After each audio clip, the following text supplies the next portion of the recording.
Daniel 12 verset 4, « Mais toi, ô Daniel, ferme les paroles et scelle le livre jusqu'au temps de la fin. Beaucoup alors le parcourront en tous sens et la connaissance augmentera. » Ce verset a été interprété de deux manières principales concernant l'expression « la connaissance augmentera ». Bienvenue dans cette exploration fascinante des avancées technologiques qui transforment notre monde à une vitesse vertigineuse. Nous assistons à des percées révolutionnaires dans des domaines tels que la biotechnologie, la nanotechnologie, la fusion et la physique théorique. De la recherche sur l'ADN à l'intelligence artificielle et la robotique, ces innovations redéfinissent ce qu'il signifie d'être humain. Aujourd'hui, nous plongeons au cœur du transhumanisme, un mouvement qui prône l'amélioration humaine par la technologie. Imaginez un avenir où la conscience pourrait être transférée à des entités artificielles, offrant une forme d'immortalité. Mais que signifie vraiment cette quête de transcendance et d'immortalité technologique? Quels en sont les enjeux éthiques et spirituels? Dans cette vidéo, nous explorerons comment ces aspirations modernes se heurtent aux vérités intemporelles de la foi chrétienne.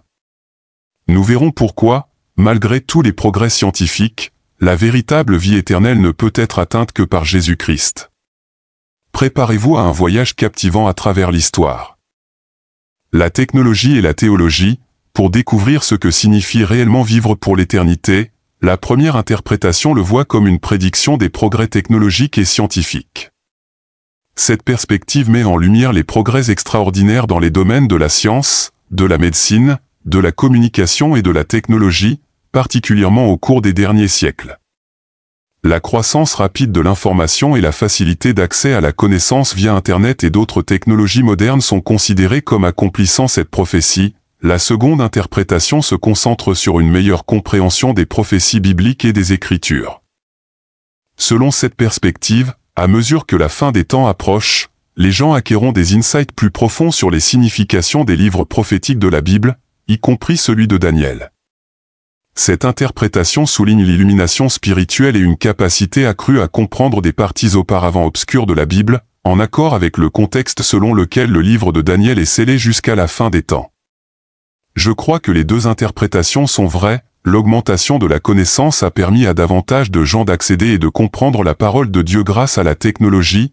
Ainsi les avancées dans la connaissance générale et la compréhension approfondie des Écritures sont évidentes, accomplissant la prophétie de plusieurs façons. Le monde dans lequel nous vivons change rapidement, nous faisons l'expérience de transformations sans précédent comme l'a prédit la Bible, la connaissance augmentera. Jusqu'à environ 150 ans auparavant, le monde avait progressé de la même manière qu'il l'avait fait pendant des milliers d'années, les hommes chevauchaient des chevaux, utilisaient des buggy tirés par des chevaux, et la vie est demeurée largement inchangée de génération en génération. Puis subitement, nous avons assisté à des percées en biotechnologie, nanotechnologie, fusion, et physique théorique comme la théorie M, les avancées dans la recherche sur l'ADN. L'édition génétique, l'intelligence artificielle et la robotique continuent de remodeler notre monde.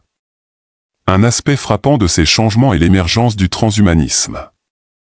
Le transhumanisme est un mouvement qui encourage l'avancement humain à travers la technologie. Plus spécifiquement, il préconise l'utilisation d'améliorations artificielles pour pousser l'humanité vers quelque chose de plus qu'humain. Certains envisagent de transférer leur conscience dans des entités artificielles, recréant efficacement leur propre existence et atteignant une forme d'immortalité sans dépendre du Seigneur Jésus-Christ. Ces avancées et ambitions reflètent un changement dramatique dans les capacités et les aspirations humaines, illustrant l'augmentation profonde de la connaissance décrite dans la Bible. De nombreux dirigeants mondiaux et figures influentes semblent avoir un fort désir pour le concept de transhumanisme. Ce désir est naturel, les êtres humains sont profondément conscients de leur mortalité, d'où la prévalence de la peur de la mort. Cette peur découle de la compréhension que la mort n'est pas un état naturel, puisque Dieu n'a pas créé notre monde de cette manière, comme le déclare Romains 5 verset 12, c'est pourquoi, comme par un seul homme le péché est entré dans le monde, et par le péché la mort, et qu'ainsi la mort s'est étendue à tous les hommes, parce que tous ont péché. Le désir inné de vivre éternellement découle de notre compréhension intrinsèque que la mort est contre nature, une perception reconnue même par les civilisations anciennes, d'où les légendes sur la fontaine de jouvence comme celle rapportée par l'historien grec Hérodote, entre autres. La quête de la vie éternelle a été un thème récurrent tout au long de l'histoire, pendant les croisades, les histoires de sources miraculeuses et de fontaines ont été ramenées en Europe par les croisés. Revenant, ces récits se sont souvent mêlés à des légendes locales, enrichissant le mythe d'une fontaine rajeunissante. De même, le concept de la pierre philosophale. Une substance mythique que les alchimistes croyaient capable de conférer la vie éternelle, reflète la quête intemporelle de l'humanité pour vaincre la mort. Le transhumanisme va plus loin dans ce désir ancien. Alors que les légendes et les mythes du passé se concentraient sur des substances magiques ou des eaux miraculeuses, le transhumanisme s'appuie sur des technologies avancées pour atteindre ses objectifs. Certains secteurs du mouvement transhumaniste vont jusqu'à croire qu'ils peuvent devenir des dieux, et ils se décrivent même ainsi. Richard Seed, un physicien qui a attiré l'attention à la fin des années 1990 en annonçant son intention de cloner un être humain, considérait le clonage et d'autres formes de génie génétique comme des étapes vers l'accomplissement d'un plus grand potentiel humain, aligné avec les objectifs du transhumanisme. Seed a ouvertement affirmé son ambitieux objectif de devenir comme un dieu à travers ses avancées. Voici un extrait où il fait cette déclaration: « Nous allons devenir des dieux, point final. Si vous n'aimez pas ça, partez, vous n'avez pas à contribuer, vous n'avez pas à participer. » La chute de Lucifer de la grâce était enracinée dans son désir d'être égal à Dieu, comme le montre le livre d'Isaïe où l'on voit son aspiration à être le Très-Haut, un thème reflété dans la tentation du serpent envers Ève dans le jardin d'Éden. La promesse du serpent à Ève, « Vous serez comme des dieux, connaissant le bien et le mal », a été une puissante incitation, faisant appel au désir profondément ancré chez l'homme pour la connaissance et le pouvoir divin. La tentative d'Ève de devenir comme Dieu à travers la désobéissance a marqué la première rébellion de l'humanité. Ils vont avoir de gros ennuis. Cette aspiration résonne avec l'hubris des époques précédentes, mais elle est désormais couplée aux outils puissants de la science et de la technologie moderne. Il y a 4 principaux domaines technologiques qui motivent l'agenda transhumaniste: l'intelligence artificielle, l'édition génétique, la robotique et la nanotechnologie. L'intelligence artificielle, IA, est l'un des domaines technologiques qui progressent le plus rapidement aujourd'hui. L'IA vise à créer des machines capables d'effectuer des tâches qui nécessitent normalement une intelligence humaine, comme l'apprentissage, le raisonnement et la résolution de problèmes. Le potentiel de l'IA à être utilisé de manière nuisible plutôt qu'utile pour l'humanité est une préoccupation significative qui nécessite une attention prudente. L'édition génétique est un autre pilier des aspirations transhumanistes. Cette technologie permet aux scientifiques de modifier l'ADN d'un organisme, potentiellement en corrigeant des défauts génétiques et en améliorant des traits désirables. L'un des promoteurs les plus éminents de l'édition génétique est Bill Gates, qui a financé des recherches sur des technologies d'édition génétique comme CRISPR, capables d'altérer précisément les séquences d'ADN. L'intérêt de Gates pour l'édition génétique est motivé par son potentiel de révolutionner la médecine. La robotique transforme les industries et la vie quotidienne en automatisant des tâches qui étaient autrefois exclusivement humaines.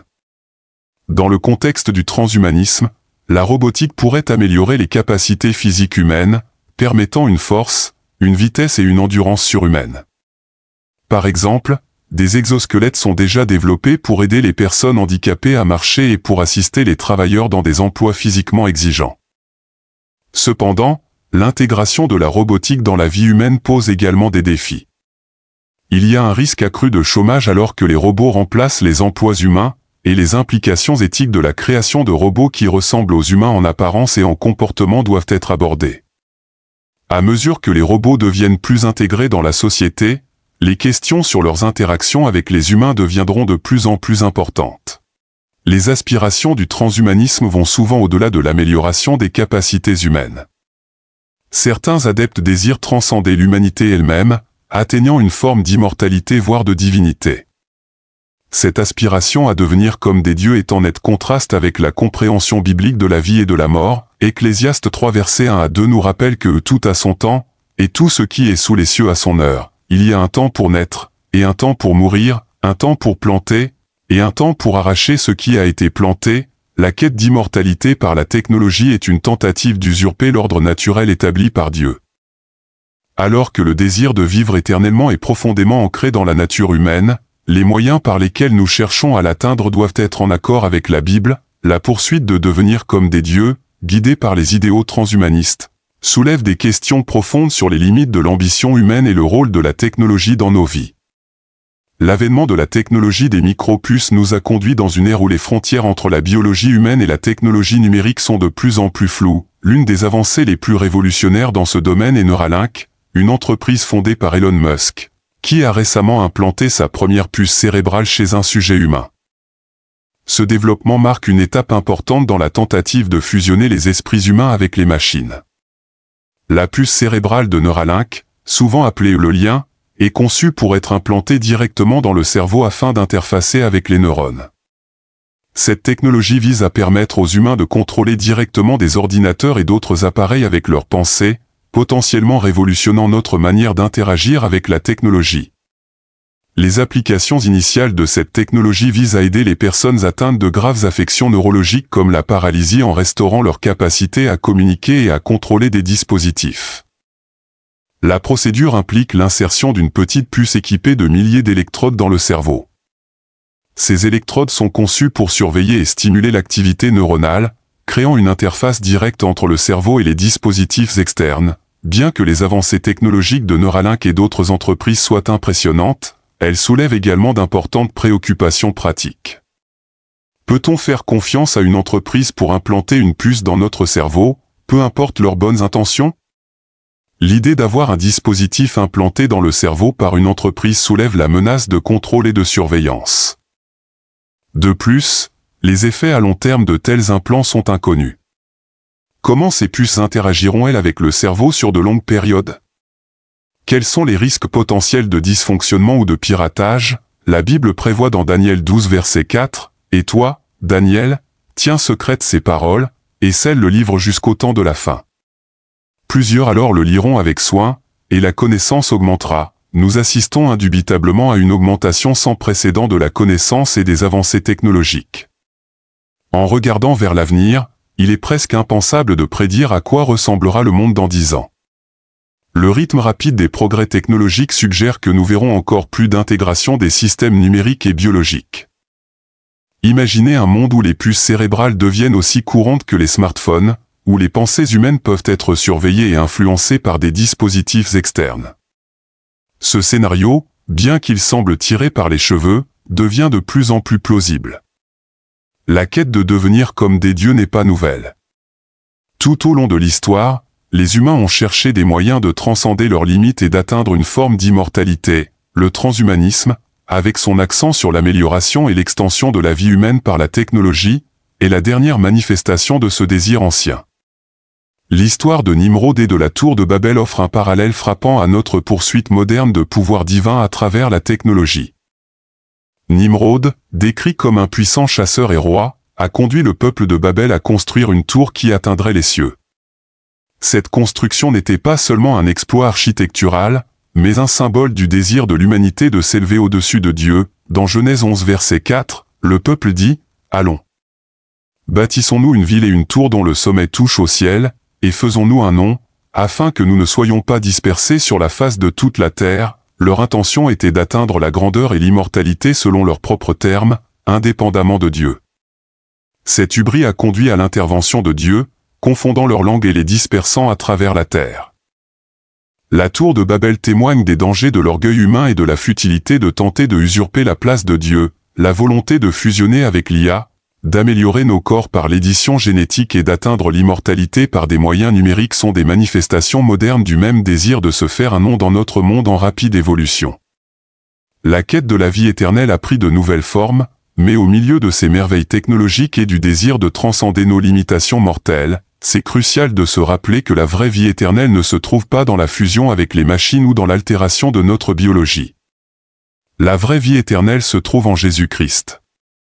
En conclusion, il est vital de reconnaître que la fusion des humains avec la technologie, comme le préconise le transhumanisme, ne permettra pas aux humains de vivre éternellement, car cela ne résout pas la raison fondamentale de la mort, le péché.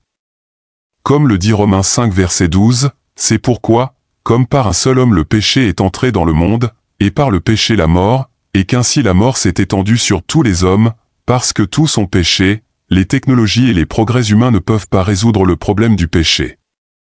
Le Seigneur Jésus-Christ est venu sur terre spécifiquement pour aborder ce problème de péché par sa mort et sa résurrection. Il a vaincu le péché et la mort en offrant la vie éternelle à tous ceux qui croient en lui.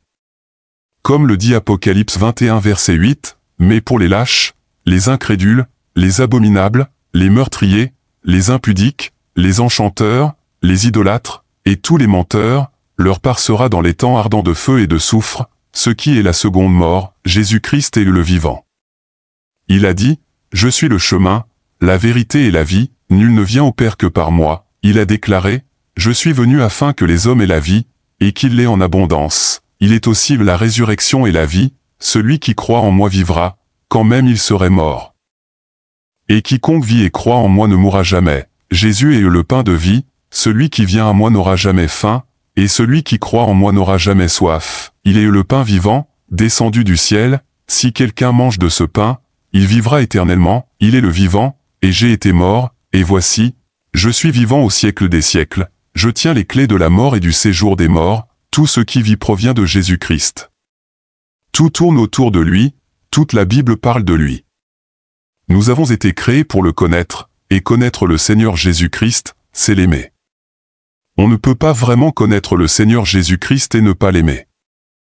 Il est unique, il est la vie, il est le battement de cœur de chaque enfant de Dieu, parce qu'il est le vivant. L'apôtre Paul a dit, « Je ne veux pas, frères, que vous soyez dans l'ignorance au sujet de ceux qui dorment, afin que vous ne vous affligiez pas comme les autres qui n'ont point d'espérance. Car, si nous croyons que Jésus est mort et qu'il est ressuscité, croyons aussi que Dieu ramènera par Jésus et avec lui ceux qui sont morts. » L'apôtre Paul voulait que les saints sachent que être absent du corps, c'est être présent avec le Seigneur.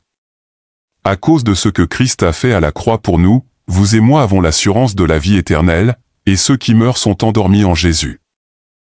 Jésus est le donateur de la vie. Vous et moi vivons, nous avons la vie en nous. Il y a 7 milliards de personnes sur cette terre et elles vivent toutes.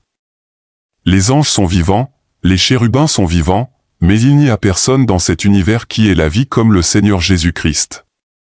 Il a dit, « Je suis le vivant, j'ai été mort, et voici, je suis vivant au siècle des siècles, toute vie provient de lui. » Quand nous entrerons dans l'éternité, nous le rencontrerons, et c'est notre désir, c'est ce que nous désirons ardemment, le rencontrer lui qui est venu sur cette terre pour mes péchés, le rencontrer, celui qui est né à Bethléem, celui qui a été posé dans une crèche. Celui qui a accompli des miracles sur terre, celui qui a chassé les démons, celui qui a ressuscité les morts, celui qui a guéri les malades, celui qui a ouvert les yeux des aveugles, celui qui a été blessé pour nos transgressions, celui qui a été meurtri pour nos iniquités. C'est lui qui a pris mes péchés sur lui et qui est mort sur la croix pour moi. Il était mort, et maintenant regardez, il est vivant au siècle des siècles, et il tient les clés de la mort et du séjour des morts. Et parce qu'il vit, je vis. Et la Bible me dit que ma vie est en Christ. Jean 3 verset 16 nous rappelle, « Car Dieu a tant aimé le monde qu'il a donné son Fils unique, afin que quiconque croit en lui ne périsse point, mais qu'il ait la vie éternelle. » Jésus est la réponse, car il offre une solution que la technologie ne peut pas offrir, la vie éternelle par le pardon des péchés et la réconciliation avec Dieu. Par conséquent, bien que les avancées en technologie et en connaissance puissent améliorer nos vies de bien des manières, elles ne peuvent pas nous accorder la vie éternelle. Seul Jésus-Christ peut nous offrir une vie véritable et durable. Alors que nous naviguons dans ces temps de changement rapide. Rappelons-nous et retenons cette vérité, Jésus-Christ est le donateur de la vie éternelle. En conclusion, nous vivons une époque de changement sans précédent, où la technologie et la science repoussent les limites de ce que nous pensions possible. Les avancées en intelligence artificielle, en édition génétique, en robotique et en nanotechnologie ouvrent des perspectives fascinantes mais soulèvent également des questions éthiques profondes. Le transhumanisme, avec ses promesses d'amélioration et d'immortalité, incarne l'aspiration humaine à transcender ses propres limites. Cependant, il est crucial de se rappeler que, malgré toutes ces innovations, la technologie ne peut pas résoudre le problème fondamental de la condition humaine, le péché et la mortalité. La Bible nous rappelle que la vraie vie éternelle ne peut être trouvée que par la foi en Jésus-Christ. C'est lui qui a conquis la mort et offre la vie éternelle à tous ceux qui croient en lui, alors que nous naviguons à travers ces temps de transformation rapide. Tenons fermement à cette vérité essentielle, notre véritable espoir et notre salut réside en Jésus-Christ. Il est le chemin, la vérité et la vie. Que ces réflexions nous encouragent à chercher non seulement des réponses technologiques, mais aussi à approfondir notre relation avec Dieu, la source ultime de vie et d'éternité. Merci d'avoir regardé, et que Dieu vous bénisse.